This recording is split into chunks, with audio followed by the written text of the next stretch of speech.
அனைவருக்கும் வணக்கம். இந்த வீடியோவில் டிஎன்பிஎஸ்சி குரூப் 4ல் 2025 கேட்கப்பட்ட கேள்வி.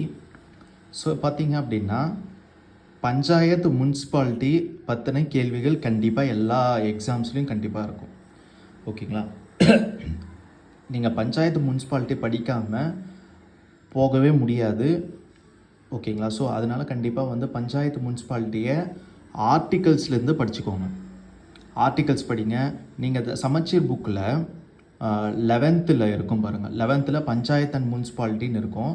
அது ஆதிலிருந்து அந்த வரைக்கும் எப்படி எவால்வ் ஆச்சு ஆதி காலத்தில், அதுக்கப்புறம் பார்த்திங்க அப்படின்னா மிடிவல் ஏஜில் எப்படி எவால்வ் ஆச்சு, ப்ரெசன்ட் டேயில் எப்படி இருக்குது அப்படிங்கிறத டீட்டெயிலாக கொடுத்துருப்பாங்க.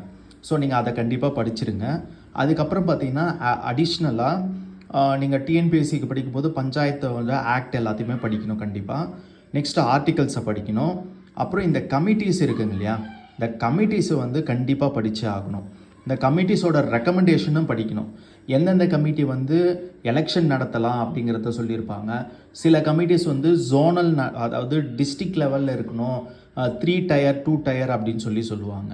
ஸோ அதெல்லாம் கண்டிப்பாக படிச்சிக்கணும். ஓகேங்களா? இந்த கேள்வி பாருங்கள். ஃபஸ்ட்டு நம்ம சேனலில் ஃபஸ்ட்டு பார்க்குறது என்னென்னா choose the right match. First PYQ படிக்கும்போது சூஸ் த ரைட்டாக ராங்காக மேட்ச். இப்போ ரைட் மேட்ச் கேட்டிருக்காங்க.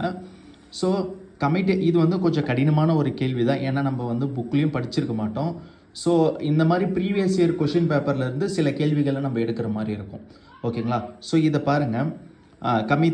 Committee on panchayat Raj election யார் சொன்னது, ரேஷனலைசேஷன் ஆஃப் பஞ்சாயத்து ஸ்டாட்டிஸ்டிக்ஸு, இந்த மாதிரி கேள்வியை நம்ம பார்ப்போம். இப்போ கவனிங்க. இப்போ பாருங்கள், chairman of panchayat Raj election கமிட்டியை யாருன்னா சந்தானம் கமிட்டி தான் போட்டிருப்பாங்க. பஞ்சாயத்து ராஜ் எலெக்ஷன் ஆக்சுவலாக பஞ்சாயத்து ராஜ் எலெக்ஷன் நிறைய பேர் சொல்லியிருப்பாங்க. ஹிஸ்டாரிக்கலாக நிறைய பேர் சொல்லியிருப்பாங்க. பட் சந்தானம் கமிட்டியும் சொல்லியிருக்கோம். இங்கே இருக்கிற கேள்விக்கு நான் சொல்கிறேன். எல்லாருமே பார்த்திங்க அப்படின்னா பஞ்சாயத்து ராஜுக்கு எலெக்ஷனுக்கு நடத்தணும் அப்படிங்கிறத சொல்லியிருப்பாங்க.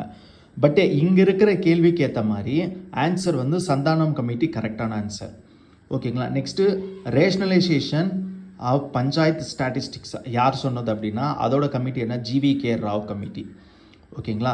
ஸோ அப்போ ஜிவிகே ராவ்னா என்ன அப்படிங்கிறத எழுதணும். Established in 1960. இவர் என்ன பண்ணியிருப்பார் அப்படின்னா கம்பைலேஷன் பஞ்சாயத்து ராஜ் இன்ஸ்டியூஷனோட டேட்டாவும் அனலைசிஸை நம்ம வச்சுக்கணும், ரேஷனலைசேஷன் பண்ணோம், அதுக்கு ஒரு கமிட்டி போட்டிருப்பாங்க. அதோட சேர்மன் பார்த்தீங்கன்னா ஜிவிகே ராவ்.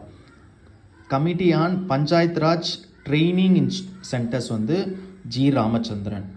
ஓகேங்களா? இது எப்போ கமிட்டியை கொண்டு வந்தாங்கன்னா 1966. எதுக்குன்னா administrative skills of the elected representative.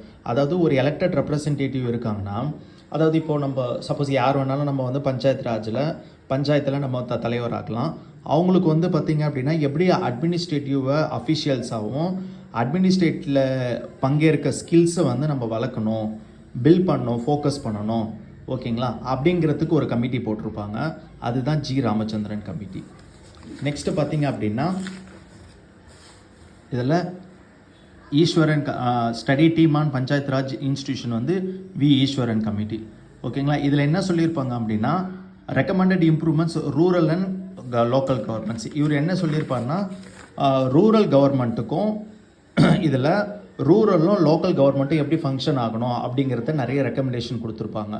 So as per the ஆன்சருக்கு இது ரெண்டுமே தப்பு. சரிங்களா? அப்போது 1 and 4 தான் கரெக்ட். Answer is B. இப்போ பார்த்தீங்கன்னா ஆக்சுவலாக இது ஒன்றும் இல்லை, மாறி இருக்கு, அவ்வளோதான். ஜிவிகே ராவ் வரணும், இங்கே ராமச்சந்திரன் வரணும். ஸோ இப்போ இந்த பிஓக்யூ படிச்சிட்டிங்கன்னா இதை நீங்கள் இப்போ நான் காமிச்ச மாதிரி நீங்கள் எழுதி வச்சுக்கணும் கண்டிப்பாக.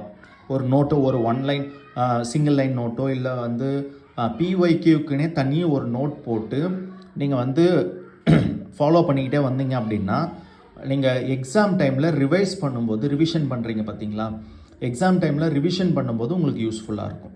ஓகேங்களா? So answer is B. Video பிடிச்சிருந்தா சப்ஸ்கிரைப் பண்ணுங்கள். நன்றி.